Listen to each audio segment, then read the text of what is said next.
Hawaï et dans les îles du Pacifique, les voyelles sont en surabondance, ce qui fait penser au matriarcat. Les langues de l'Inde sont multiples, mais on y parle toujours également anglais, comme au temps des colonies. Les langues les plus difficiles sont le chinois et le japonais. Le chinois est écrit avec des caractères ou idéogrammes ou hiéroglyphes comme du temps des anciens égyptiens. Ce sont des monosyllabes qui sont en fait d'anciennes images stylisées. On les met en ordre en comptant le nombre de traits dont ils sont composés. Ils ont évidemment un sens seul ou en combinaison. Ils ont évidemment une prononciation, mais rien ne l'indique. Pour l'étudiant et le touriste, on indique la prononciation à l'aide de l'alphabet latin à la suite de l'idéogramme. Le nom de la capitale, anciennement Pékin, est Beijing, prononcé Pékin. Et le nom du président est Xi Jinping. Les images de télévision contiennent des sous-titres en idéogramme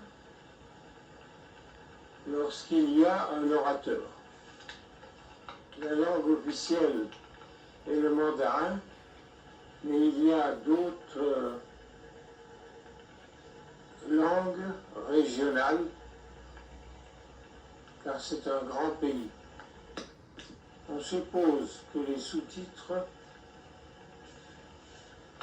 s'écrivent en mandarin, car il s'agit que celui qui lit puisse imaginer la prononciation dans sa langue habituelle. Si les idéogrammes sont les mêmes pour plusieurs langues, c'est un grand progrès. De plus, ils ne veulent pas se couper de leur vieille littérature. L'école a beaucoup à faire pour enseigner cette langue basée sur les idéogrammes.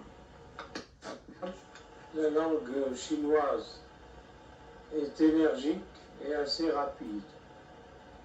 Elle est assez plaisante à l'oreille. La langue japonaise se sert des idéogrammes chinois en plus de deux alphabets syllabiques, l'un pour les mots de l'ancien japonais et l'autre pour les mots étrangers. Les idéogrammes sont en fait un emprunt linguistique. Ils sont prononcés assez loin de la prononciation chinoise. Ces deux premières sources d'écriture sont utilisées sélectivement. Voici quelques exemples de cette utilisation.